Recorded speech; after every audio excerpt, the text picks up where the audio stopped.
Quantos aqui têm esse desejo? Há poucos dias atrás, ou alguns meses aí, eu não me lembro quanto tempo faz, eu cheguei aqui na igreja para um culto de quarta-feira. Aquele dia eu lembro que eu cheguei, era bem cedo. Acho que era umas 7h30. Tinha muito pouca gente, só estava o Nelson Carvalho, tinha chegado para abrir a igreja. Aqui em cima tinha 3 pessoas. A esposa dele, a Denise, o Dênio e o irmão Gilberto. Eu entrei, passei pelo Dênio, cumprimentei ele, cumprimentei a Denise e vim até onde estava o irmão Gilberto, sentado exatamente no banco que ele está agora. Vim para sentar no lado dele. Quando cheguei no lado do irmão Gilberto, eu parei e estendi a mão para cumprimentar ele. Lembra disso, irmão Gilberto? Estendi a mão e ele não me respondeu. Parece que ele não me enxergou, ele não me via, mas ele estava com o olho aberto e eu fiquei ali na frente dele com a mão estendida e ele nenhuma reação. Quando eu percebi que ele olhava no vazio e não estava mesmo me enxergando, eu fui me sentar. Quando eu me movimentei, então, parece que ele percebeu. Aí ele olhou para mim, sorriu, me cumprimentou, sentei do lado dele, ele cochichou no meu ouvido. Sabe o que eu estava pensando? Eu disse, não posso imaginar, né? Ele disse, eu estava pensando no céu. Sabe, que lugar é esse, o céu, que faz um homem ficar sonhando, acordado, ficar pensando a ponto de não perceber o que está acontecendo ao lado dele? Você já pensou por que razão você quer ir para o céu? Ou seja, o que você acha? O que você acha que por que o céu é um lugar perfeito? É exatamente sobre isso que eu quero falar hoje à noite. Aliás, eu hoje não vou fazer um sermão aqui, quero fazer um estudo bíblico, ler algumas passagens da Bíblia, porque eu quero mexer um pouco com a imaginação de vocês. Eu quero que vocês pensem no céu, na nova terra, e que, ao você meditar e estudar essas passagens, esse desejo aumente cada vez mais, e que vocês, ao sair daqui com esse desejo, você saia também com o propósito de perseverar até o fim. O primeiro texto que eu quero ler com vocês está no livro de Apocalipse. Apocalipse, capítulo 21, e vamos ler do verso 1 até o verso 3.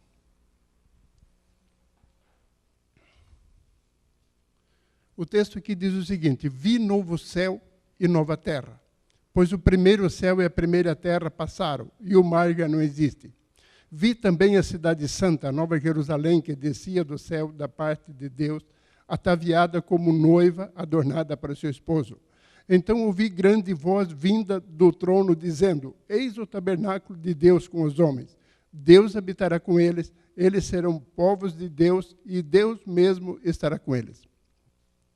Querido, João teve uma visão do que iria acontecer já depois daquele período que os salvos vão passar no céu 1000 anos. Ele aqui está tendo uma visão da nova terra. Ele está tendo uma visão da morada eterna dos salvos, que eu pretendo estar lá e com certeza quero estar junto com vocês. Eu quero então, esta noite, estudar alguns versos da Bíblia que trazem alguma razão ou algum motivo que torna o céu um lugar ideal, ou um lugar desejável, ou um lugar bom para estarmos lá. O primeiro texto que nós vamos ler, que eu quero ler com vocês, está no livro de 1 Coríntios. 1 Coríntios, capítulo 15. Sabe, eu falei que eu quero mexer um pouco com a imaginação de vocês. Agora, vou ler, antes de ler esse texto, eu quero ler um outro texto de Paulo, que está bem no início de Coríntios, 1 Coríntios, capítulo 2, o verso 9, que diz assim, olha o que o apóstolo Paulo diz aqui.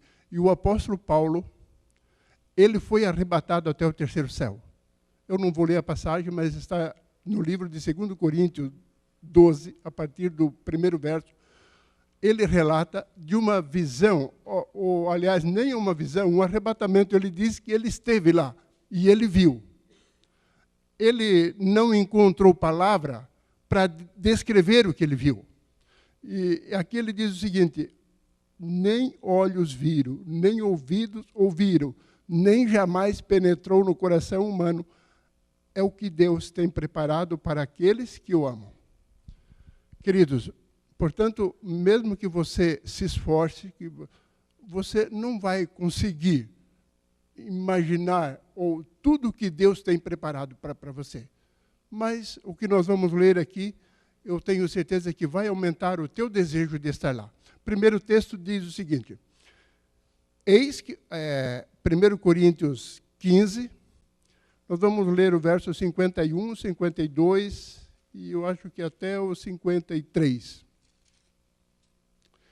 Diz assim, eis que vos afirmo um mistério, nem todos dormiremos, mas transformados seremos todos, no momento, num abrir e fechar de olhos, ao ressoar da última trombeta. A trombeta soará, os mortos ressuscitarão incorruptíveis, e nós seremos transformados. Porque é necessário que este corpo corruptível se revista de incorruptibilidade, e o corpo que é mortal se revista de imortalidade. Queridos, aqui está então a primeira coisa que vai acontecer com nós na volta de Jesus. Se estivermos vivos, vamos supor, se não estivermos vivos, talvez algum de nós não esteja, mas eu imagino que alguns vão estar vivos, porque eu, sinceramente, querido, por favor, não estou marcando data, mas acredito na volta de Jesus muito em breve. Se não estiver vivo, vamos ressuscitar. Se estivermos vivos, a primeira coisa que vai acontecer com nós vamos ser transformados. O nosso corpo, naquele momento, vai receber a imortalidade. Isso quer dizer, todas as marcas que o pecado deixou no nosso corpo, vai desaparecer. Aqui, o nosso corpo se cansa, sente dores, se torna enfermo. Com o tempo, a gente envelhece.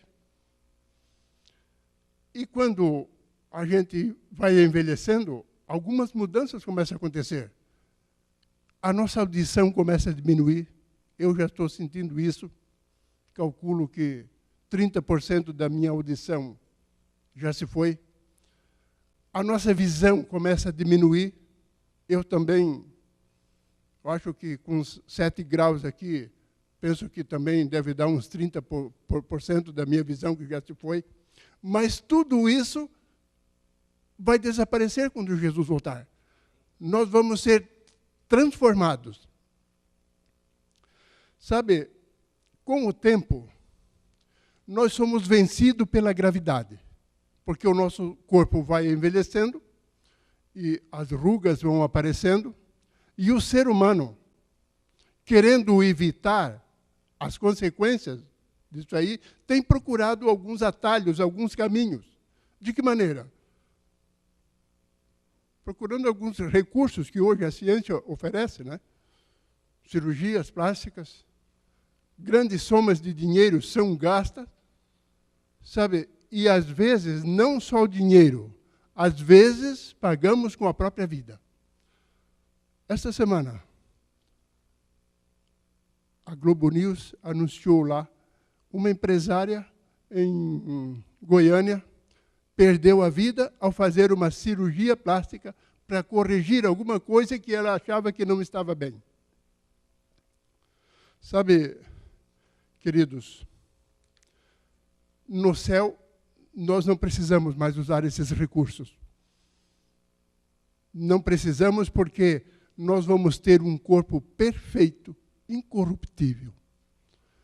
Você sabe como vai ser o nosso corpo? Exatamente como quando Deus criou Adão e Eva. Eles eram perfeitos. E talvez você pense, mas eu não sei como era Adão e Eva. Eu também não sei muito bem como era, mas eu tenho uma ideia. A escritora cristã, Ellen White, ela escreveu aqui, olha, nesse livrinho aqui, o que eu imagino que você já tenha lido, é o livro do ano missionário. Olha o que ela diz aqui no começo. Ao sair das mãos do Criador, Adão era de grande estatura e bela simetria.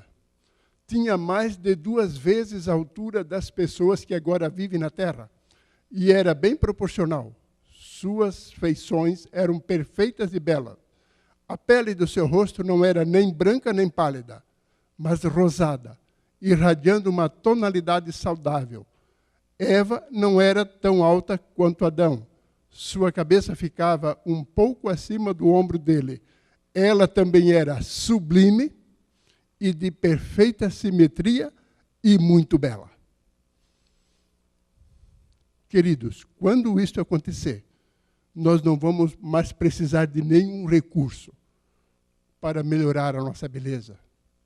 Aqui a maioria das pessoas, ou muitas pessoas, não gostam da sua aparência e procuram várias maneiras. As mulheres usam muitas maquiagens, é isso que se fala, né?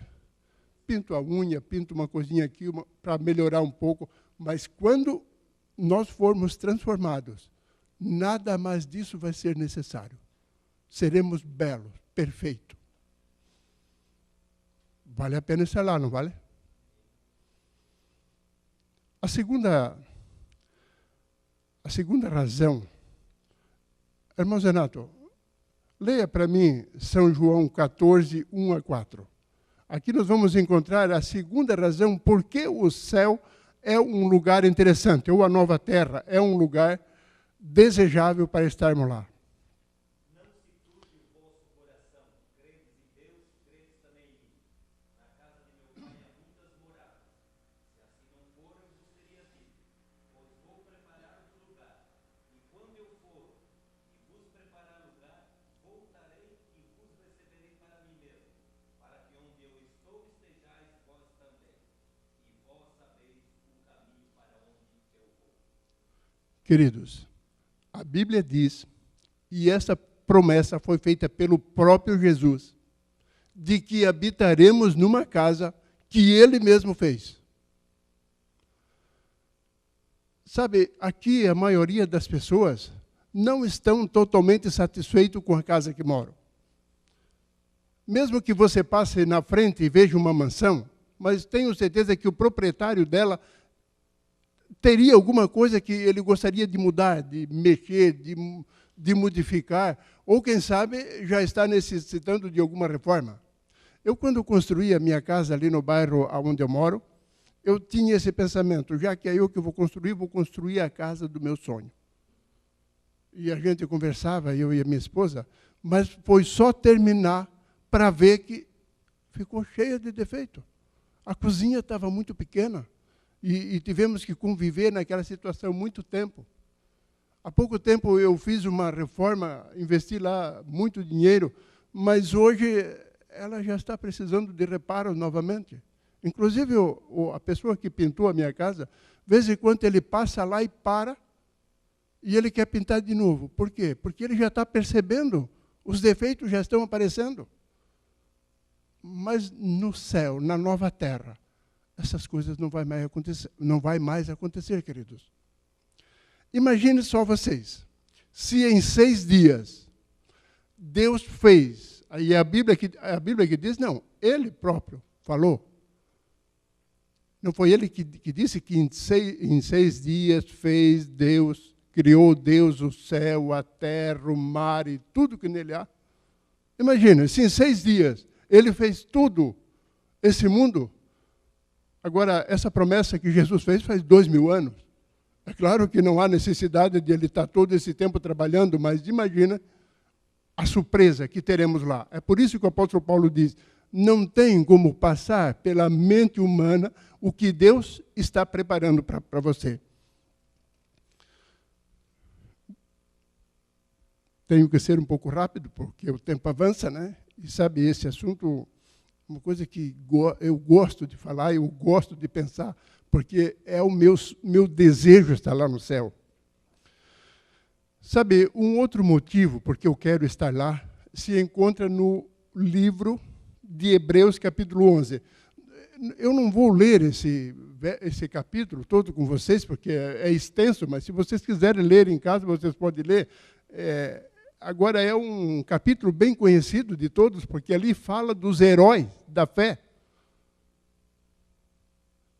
Esses heróis da fé, eu não sei se você, desde criança, já tinha conhecimento da Bíblia, já estudava essas histórias que nem eu.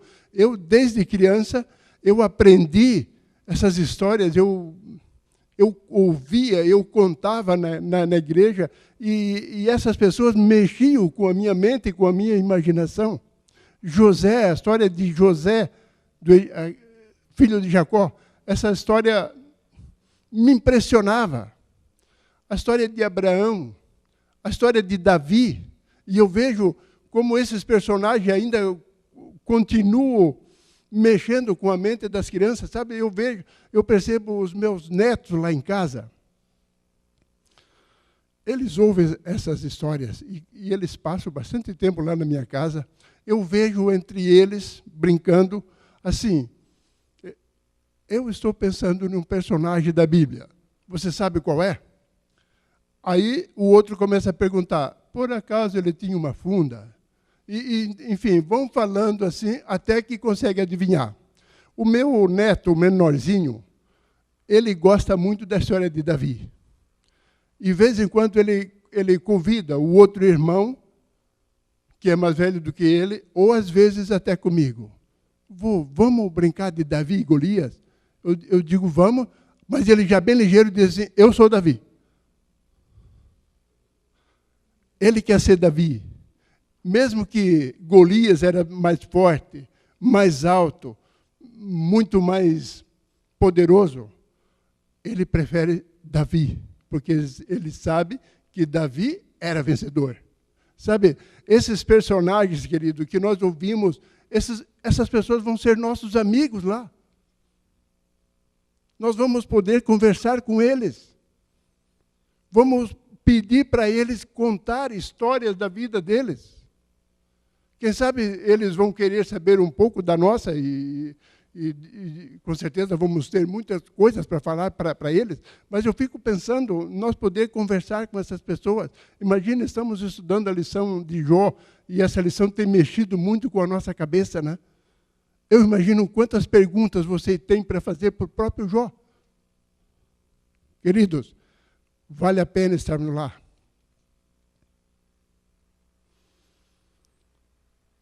Agora, um outro texto aqui, que me faz sonhar com o céu, está em 1 Tessalonicenses 4, 13 a 17. Você tem o texto aí, irmão Zenato? Então lê para mim aí, porque se eu for procurar esses textos, eu começo a me atrapalhar aqui.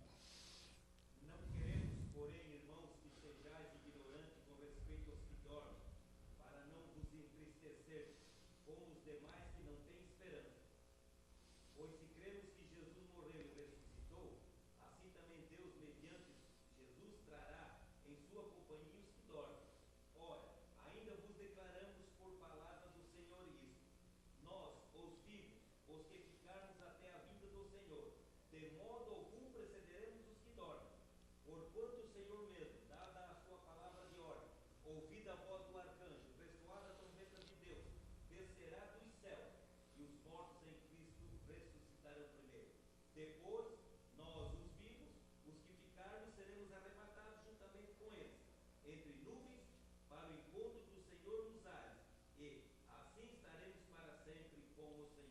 Amém. Sabe, quando o meu pai morreu, do hospital ligaram para mim. A primeira pessoa que eles avisaram foi eu. E depois que eu recebi a ligação, a primeira coisa que eu fiz foi ir na Bíblia. E o primeiro texto que eu procurei foi exatamente esse. Sabe, quando leio esse texto, eu fico pensando no meu pai, na minha mãe, que já se foram, nos meus irmãos. Esse texto me alegra, queridos, porque ele me diz que eu vou tê-los de volta. Eu lembro do meu pai, enquanto ele era vivo, morava num sítio a uns 30 quilômetros aqui de Joinville, e os últimos tempos, eu ia quase 2 vezes por semana lá, fazer uma visita rápida para ele. Às vezes eu não tinha nada para fazer, ia lá e ficava uma meia hora e voltava. Todas as vezes que eu chegava lá, o meu pai me recebia com um sorriso. E ele sempre dizia para mim assim, que bom que você veio, eu estava te esperando. A minha mãe às vezes chamava a atenção dele, ela dizia assim, esse homem não pode ver o filho chegar, já quer arrumar serviço. Sabe? Mas o meu pai, parecia que ele me esperava a toda hora, a cada momento. E ele sempre arrumava mesmo alguma coisinha para me fazer. Sabe? Ele não era muito ajeitado para pequenos reparos em casa. E, por incrível que pareça, eu também não. Às vezes ele pedia para mim consertar alguma parte elétrica, alguma tomada, alguma coisa, sabe? E eu, na minha casa, não fazia, mas lá eu fazia, porque eu não queria decepcionar o meu pai. Graças a Deus, nunca tomei um choque. Sabe, sinto saudade deles. Por isso, eu anseio a volta de Jesus. Eu desejo vê-lo outra vez, ouvir a sua voz, a sua fisionomia.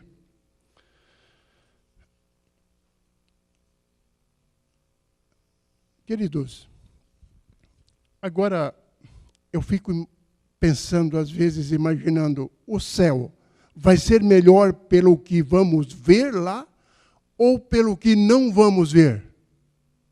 Sabe? E eu fico pensando, eu não sei qual o melhor, se é pelo que vamos ver e ter, ou se é por aquilo que não vamos ver mais lá no céu. E eu quero ler para vocês Apocalipse 21, verso 4. Lê para mim, irmão Zenato, Apocalipse, também procura aí, Apocalipse 7, 16 e 17. Apocalipse 21, 4 diz o seguinte, e lhes enxugará dos olhos toda lágrima, e a morte já não existirá, já não haverá luto, nem pranto, nem dor, porque as primeiras coisas passaram. Encontrou o texto ali, irmão Zenato? Isso. Jamais terão fome, nunca mais terão sede, não cairá sobre eles o sol, nem ardor algum. Pois o Cordeiro que se encontra no meio do trono os apacentará e os guiará para as fontes da água da vida. E Deus lhe enxugará dos olhos toda lágrima.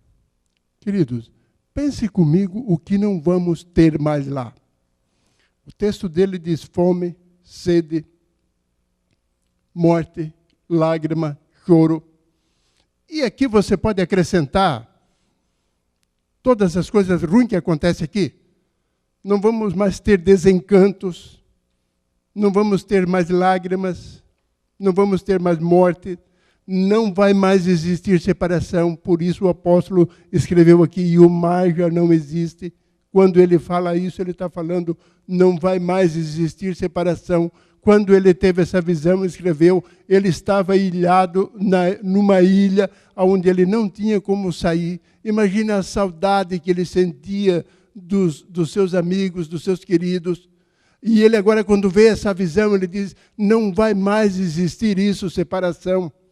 Não vai mais existir portas fechadas, não mais insegurança, não mais injustiça, não mais corrupção. não mais coisas impuras. Queridos, não vai mais existir o mal lá. Queridos, pensem nas coisas ruins que incomodam vocês aqui, que te causa estresse, te causa medo, pavor, temor, insegurança. Essas coisas não estarão lá. Amém? Lá não haverá pecado. E, melhor ainda, não haverá mais queda. A palavra de Deus no livro de Naum, capítulo 1, verso 9, diz que o mal não se levantará pela segunda vez. Amém? Então, sinceramente, eu não sei se é melhor estar no céu pelo que vai ter ou pelo que não vai ter. Eu acho que os dois são bons, né? Vale a pena estarmos lá. Queridos, mas tem uma coisa ainda que para mim é essencial. Para mim é a mais radiante, a mais bela, a melhor. Irmão Zanato, lê para mim 1 João 3, verso 2. E eu vou ler Apocalipse 22, 1 a 4. 3, 2. Amados, agora somos filhos de Deus, e ainda não se manifestou o que haveremos de ser. Sabemos que, quando ele se manifestar, seremos semelhantes a ele, porque haveremos de vê-lo como ele é. A minha Bíblia diz assim, haveremos de vê-lo face a face. Vê-lo. Sabe, aqui, olha aqui em Apocalipse 22, 1 a 4. Diz assim, então me mostrou o rio da água da vida, brilhante como cristal, que sai do trono de Deus e do Cordeiro. No meio da sua praça, de uma e de outra margem do rio, está a árvore da vida, que produz 12 frutos, dando o seu fruto de mês a mês. As folhas da árvore são para a cura dos povos. Nunca mais haverá qualquer maldição. Nela estará o trono de Deus e do Cordeiro. Os seus servos os servirão e contemplarão face a face. Contemplarão a sua face. E na sua fronte estará o nome deles. Queridos, um pouco mais avante, João diz assim, disse-me ainda, quem estava dando a visão a João, falou a João, disse assim, estas palavras são fiéis e verdadeiras. O Senhor, o Deus dos espíritos dos profetas, enviou o seu anjo para mostrar a seus servos as coisas que em breve vai acontecer. Eis que venho sem demora. Bem-aventurado aquele que guarda as palavras da profecia deste livro. Queridos, lá você vai poder ver o Rei do Universo face a face. Sabe, há pouco tempo, lá para o mês de março, final do mês de março, eu fui fazer um passeio na Argentina, minha esposa e 2 filhas. Na época que eu fui, o presidente Barack Obama estava visitando a Argentina também, numa viagem oficial lá de Estado, mas quando ele terminou os compromissos dele, ele foi a Bariloche, o mesmo destino que eu estava indo.